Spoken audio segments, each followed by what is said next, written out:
Selamat siang Ibu. Selamat siang Ibu. Bagaimana suasana hati Ibu hari ini? Wah, sungguh sangat luar biasa, bahagia sekali. Eh, Sebentar lagi kan Ibu akan melakukan tugas ya, belajar, mengajar. Nah, hal-hal apa yang sudah Ibu persiapkan? Oh, persiapan untuk belajar mengajar ya. Ya Bu, kalau kita belajar itu pertama saya sudah persiapkan proses itu ya. Terus RPP, ada juga seperti analisis gitu, analisis hari efektif, mungkin juga ada pemetaan KD, mungkin itu aja bahasa, masih ada yang kurang-kurang seperti itu ya. Ya, itu kan berkaitan dengan perangkat ya. Nah, kalau sebelum masuk kelas, misalnya hari ini materi Ibu apa yang akan Ibu bawa? Oh, kalau materi yang saya bawakan kelas 5 hari ini mengenai Roh Kudus menguatkan hati para rasul. Persiapan Ibu dalam menyampaikan ini, apa yang sudah Ibu persiapkan? Mungkin seperti RPP ya. Iya. Nah, selain dari itu, Sebenarnya saya sudah persiapkan juga tadi Bu, video mau dilihat di sini mengenai turunnya Roh Kudus atas para rasul itu. Ada filmnya di sini, saya tunjukkan sama anak-anak supaya anak-anak nyata lihat bahwa Roh Kudus itu memang betul-betul hadir untuk menguatkan hati para rasul itu. kalau dengan anak-anak seperti bagaimana? Maksudnya Bu, Maksudnya anak-anak bagaimana Ibu akan mengarahkan anak-anak dalam agar dia fokus untuk mengikuti pelajaran yang Ibu bawa? supaya mereka itu bisa fokus dengan pelajarannya ya, mungkin saja kita bisa berikan dulu ice breakingnya gitu, bagaimana supaya mereka bisa semangat dan memberikan tugas-tugas sama mereka itu berdiskusi, berbagi dengan temannya.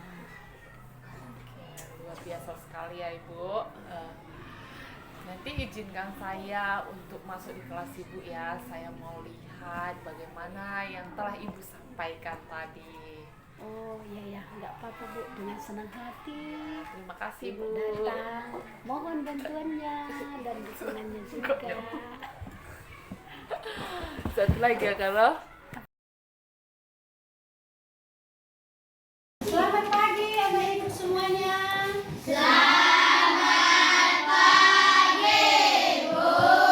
Apa kabar nakku? Ya, pada hari ini kita mulai belajar kembali setelah kita lewati tahun baru 2023 dan kita sudah masuk tahun 2024. Ya. Sekarang kita belajar agama Katolik. Sebelum kita belajar agama Katolik, silakan yang bertugas dulu maju ke depan.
di kelas yang kami cintai ini Bapak, karena kami ingin belajar.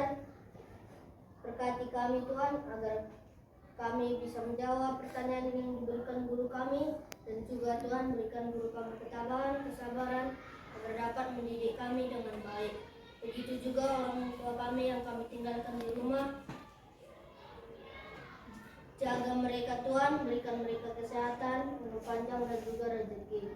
Agar saat kami pulang, kami masih bisa berjumpa dengan orang tua kami. Hanya ini ampuni juga Tuhan segala dosa perbuatan kami yang sengaja maupun tidak sengaja. Hanya Engkau yang dapat menghapuskannya. Hanya ini doa anakmu yang sempurna kami panjatkan melalui putramu yang kudus. Amin. Terima kasih, silakan. Baik, pada hari ini kita akan belajar mulai semester apa ini? 2. Semester 2 atau semester 6. Pelajaran kita yaitu, coba kamu lihat bukumu halaman 84. Roh Kudus menguatkan hati para rasul. Hari ini hari Rabu ya. Hari Rabu tanggal berapa nak? Hari Rabu tanggal 10.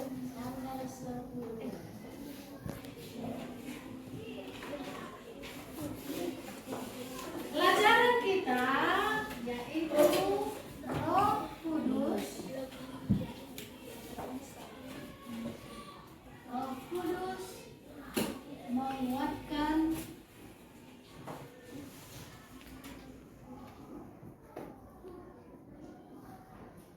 hati para rasul.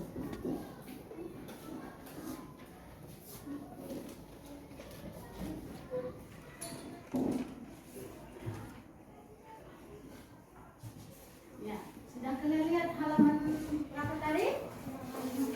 Halaman 84.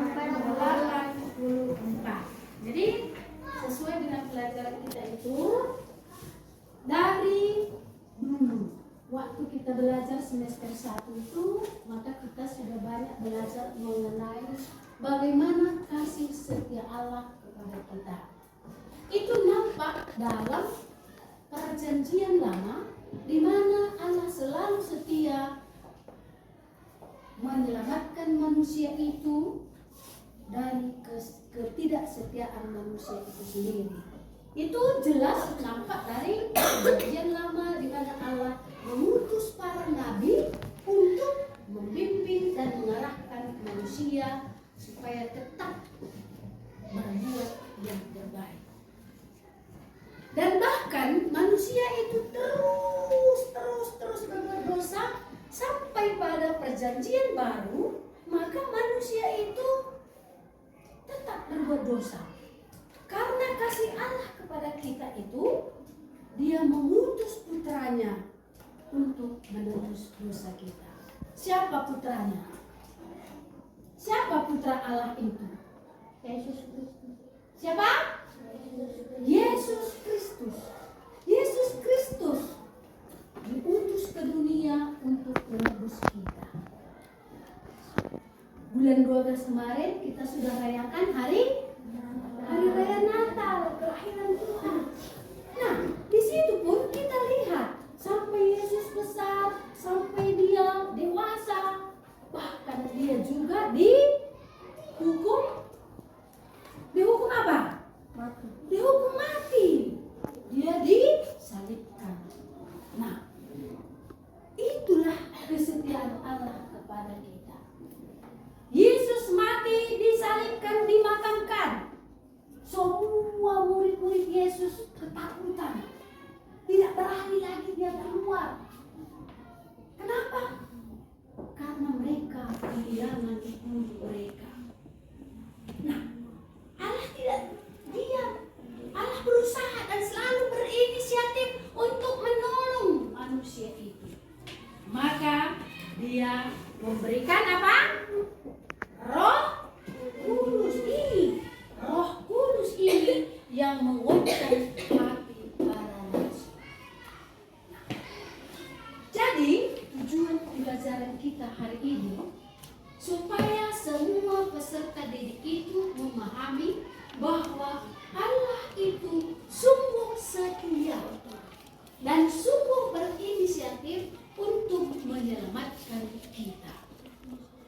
baik itu dari perbuatan-perbuatannya, dia mengutus para nabi, bahkan mengutus putranya ke dunia ini. Walaupun putranya diutus, memberi contoh yang baik, tapi banyak juga manusia tidak percaya. Bahkan Yesus sampai disalibkan. Kematian Yesus membuat duka semua orang. Tetapi tidak lama Yesus bangkit, membuat hati kita juga menjadi berkobar-kobar. Sama seperti lagu tadi kan? Apa tadi lagu kita yang nyanyi tadi? Bangkit, serukan nama Yesus. Itulah yang diinginkan oleh Allah. Jadi supaya kita semua berani untuk menyerukan nama Yesus di dalam kehidupan kita, maka Allah memberikan Roh Kudus. Jadi di dalam dirimu dan di dalam diri ibu sudah ada Roh Kudus yang bisa menguatkan kita, yang bisa memberikan keberanian bagi kita untuk mewartakan kebenaran Tuhan. Inilah. Jadi kita lihat sekarang dalam pelajaranmu bagaimana pelajaran kita. Lihat halaman 26. Pentakosta. Pentakosta. Inilah Pentakosta itu yang disebut turunnya Roh Kudus. Sudah nampak halaman 86? Sudah? Sudah nampak anakku? Sudah. Nah, bagus. Coba baca dulu Kenji. Satu-satu paragraf langsung disambung ya. Wah. Ketika tiba hari Pentakosta, semua orang percaya berkumpul di satu tempat. Tiba-tiba turunlah dari langit suatu bunyi seperti tiupan angin keras yang memenuhi seluruh rumah di mana mereka duduk. Dan tampaklah kepada mereka lidah-lidah seperti nyala api yang bertebaran dan hinggap pada mereka masing-masing.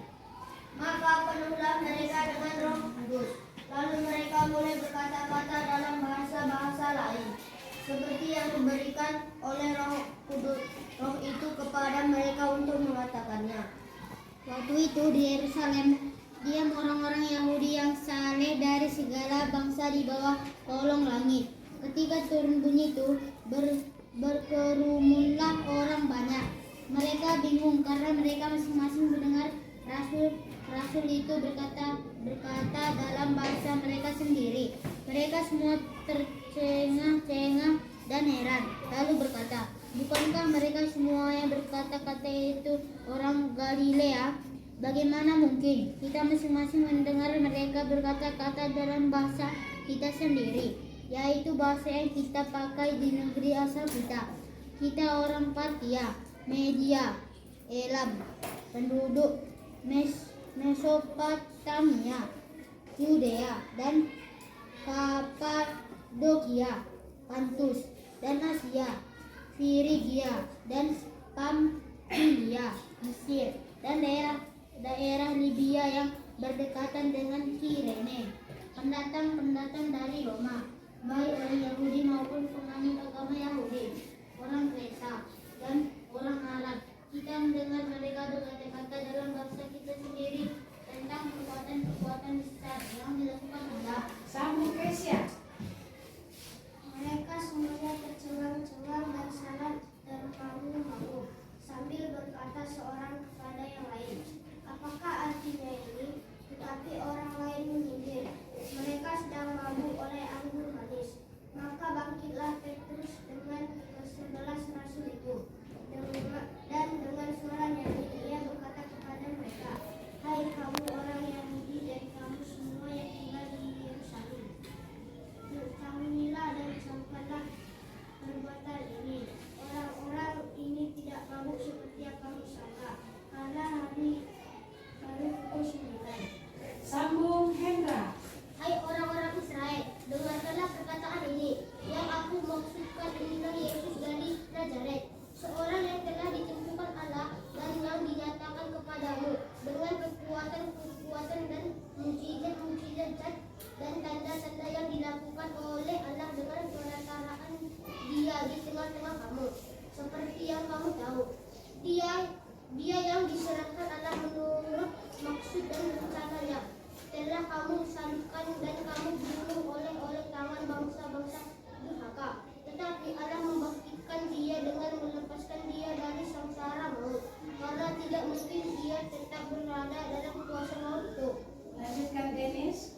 para rasul itu seperti apa tadi? Seperti lidah api dan angin ya. Nah, sekarang tugasmu kamu membaca ulang sendiri-sendiri dan jawab pertanyaan yang ada di halaman 87 nomor 1 sampai 5. Nah,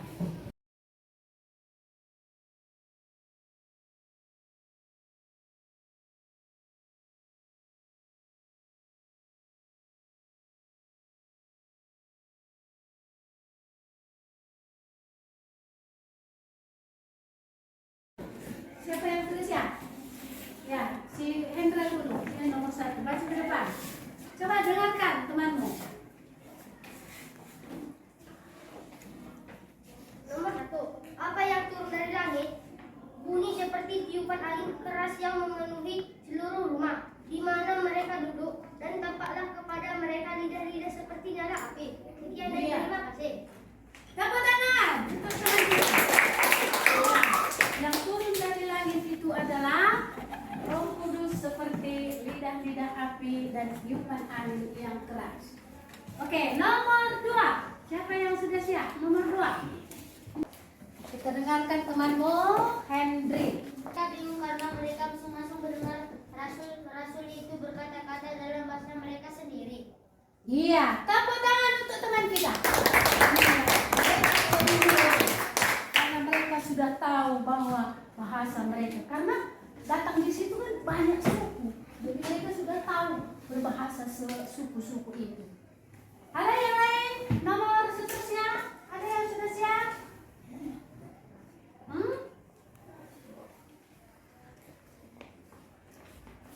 Ada nomor seterusnya, ada nomor 5 atau nomor selanjutnya. Yang mana? Kak Denis, sudah nomor berapa? Nomor 5? Bisa. Ya, silakan Kesya. Nomor 5. Apa kata Petrus menanggapi sindiran orang banyak itu kepada mereka? Hei kamu orang Yahudi dan kamu semua orang yang tinggal di Yerusalem, ketahuilah dan camkanlah perkataan itu. Orang-orang ini tidak mabuk seperti yang kamu sangka, karena hari baru pukul 9. Iya, tepuk tangan. Apa maksudnya tadi itu? Karena orang-orang itu, kau sudah mabunya orang itu, kok tahu dia bahasa ini? Sudah mabu orang ini. Bingung semua orang kan? Tapi apa kata Petrus? Oh, mereka itu tidak mabuk. Mereka tidak ada minum. Ini masih pagi, nggak ada mabuk. Tapi mereka semuanya dipenuhi oleh Roh Kudus. Makanya mereka semua tahu berbahasa apapun. Nah, seperti misalnya di sini ada suku Jawa di sini. Ada? Ada suku Tapanuli? Suku Toba? Ada? Sudah tahu dia berbahasa Toba. Ada suku Karo?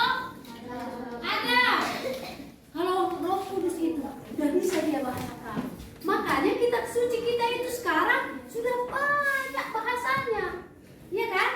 Kemarin kalian waktu Natal kita itu berapa bahasa yang kalian bacakan itu kitab suci itu? Ada berapa bahasa? Ada bahasa Nias, ya kan? Bahasa Karo. Bahasa apa? Apa kemarin kamu itu kan? Bahasa Simalungun. Bahasa Apa lagi? Bahasa Toba. Apa? Bahasa Toba. Bahasa Toba. Bahasa Nias. Bahasa Nias. Apa? Bahasa Jawa. Bahasa Jawa juga ada. Apa lagi? Ada 9 orang kalian kemarin kuliah. Itulah berkat dari Roh Kudus itu. Semuanya sudah bisa bahasa apapun supaya orang semua bisa mengerti firman Tuhan itu. Jadi enggak lagi cuma bahasa Yahudi. Bahasa Inggris kemarin juga ada kan? Ada. Bahasa Karo ada, bahasa Indonesia ada. Bahasa Inggris. Inilah makna dari Roh Kudus itu, mempersatukan semua umat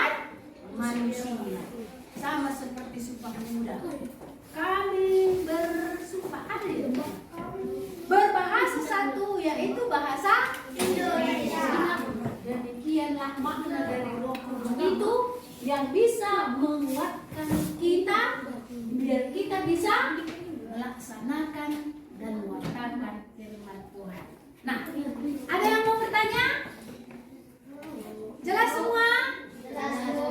Bagus. Terima kasih. Pelajaran kita sampai di sini. Kita tutup dengan doa. Silakan. Kami yang bertugas untuk Teman-teman, mari kita bersatu di dalam doa. dalam nama Bapa dan Putra. Roh yang Kudus. Amin. Terima kasih. Selamat siang Ibu. Selamat siang Ibu. Ya, terima kasih atas waktunya ya. Tadi saya sudah mengikuti bagaimana Ibu mengajar di kelas ya. Sungguh sangat luar biasa. Terima kasih. Boleh nggak Ibu ceritakan gimana perasaan Ibu waktu tadi sebelum masuk kelas dan sesudah mengajar itu? Kalau sebenarnya sebelum masuk kelas itu, kalau saya Bu terusnya bagaimana ya, bahagia, senang kali kalau nanti jumpa sama anak, senang kali bisa berjumpa dengan anak-anak itunya. Selesai dalam pelajaran itu juga saya merasa bagaimana ya, merasa bersyukurlah, merasa bangga juga dengan antusiasnya anak-anak kita waktu menerima pelajaran itu. Mereka saya rasa ya aktif begitu, sepertinya tidak adanya yang bosan-bosan gitu, mereka tetap semangat gitu. Tadi kan Ibu sudah mempersiapkan materi Ibu dan hal-hal yang ingin Ibu lakukan. Iya. Nah, apakah semua sudah berjalan sesuai rencana Ibu atau ada kendala?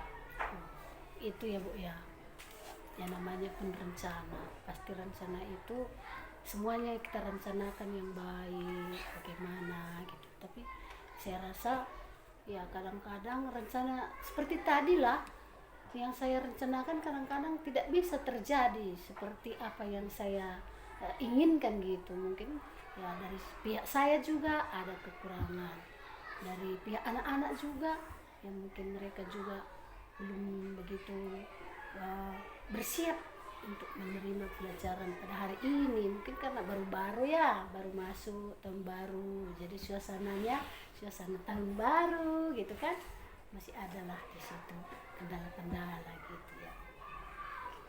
Ya itu aja Bu, lagi apa? Ibu sudah tahu kan kendalanya. Nah, hal apa yang ingin Ibu rencanakan? Misalnya, oh tadi kurangnya di sini, nanti kalau masuk sekali lagi mau diperbaiki dari segini gitu. Maksudnya hal apa yang ingin Ibu perbaiki atau ingin tetap dilanjutkan sesuai dengan waktu Ibu masuk tadi gitu. Kalau pikiran saya sih, kalau misalnya rencana itu belum berjalan dengan semestinya, ya saya akan berusaha bagaimana ya supaya bisa rencana ini berjalan dengan semestinya dan bisa diterima oleh anak-anak. Ya saya akan usahakan lagi lah, mungkin ada lagi yang lebih bagus lah, mungkin ada alat peraganya lagi kita buat. Keaktifan anak-anak juga kita terus itu motivasi sama anak-anak itu supaya mereka juga betul-betul maulah mengisi hatinya gitu ya, jangan maunya pikirannya saja yang terisi. Kalau agama itu kan gitu juga ya Bu ya, harus juga ada pikiran sama hatinya gitu. Ada nggak Ibu mendapatkan gimana murid Ibu yang tidak konsen atau hal-hal yang mengganggu gitu? Kalau soal itu ya kadang-kadang ada juga sih Bu. Kadang-kadang anak-anak kita ini kan gini, kalau kita lagi asik begitu memberikan pelajaran, mungkin ada juga yang permisi Bu gitu tiba-tiba, bisa juga kan mengganggu konsentrasi kita. Atau ada yang Nah, tangannya itu jahil, pegang-pegangnya kawannya, bikin gaduh gitu. Itu kadang-kadang yang membuat terkendala dalam pelajaran ini. Ya. Hal apa yang ibu akan lakukan untuk menghadapi yang seperti itu gitu mungkin di hari kedepannya? Gitu ya. Kalau seperti itu, misalnya anak-anak tadi mau permisi waktu kita belajar aktif gitu, jadi sudah saya ingatkannya sama anak-anak kita ini, sebelum mulai pelajaran semuanya harus sudah siap. Artinya kalau ada yang mau kamar mandi dulu, apapun gitu harus semuanya sudah siap gitu. Jadi kalau misalnya ada yang pegang-pegang temannya apa, ya kalau belajar agama itu kan nggak terlalu ramai kali ya Bu ya, nggak seperti satu kelas gitu. Hanya saya buat jaraknya, berjarak, mereka duduk nggak usah dekat-dekat gitu, supaya mereka jangan mudah terpengaruh oleh temannya yang lain gitu. Itulah. Sangat luar biasa sekali ya, dengan pengalaman yang begitu lama, juga guru senior ya, yang berapa tahun lagi akan pensiun ibu? Sudah menjelang pensiun ini Bu, masih udah 3 tahun lagi ini. Tapi masih punya semangat yang sangat energik untuk mencerdaskan anak-anak. Saya juga merasa sedikit termotivasi karena saya masih muda, jadi menjadi seperti ibu yang sudah memiliki pengalaman mengajar ya, dari kurikulumnya yang selalu berubah dan selalu bisa mengikuti. Terima kasih Ibu atas waktunya. Semoga Ibu sehat selalu dan apa yang sudah Ibu rencanakan, apa yang sudah Ibu sampaikan juga dapat memotivasi saya dan menjadi refleksi kita ke depan. Oke, selamat siang Ibu. Terima kasih.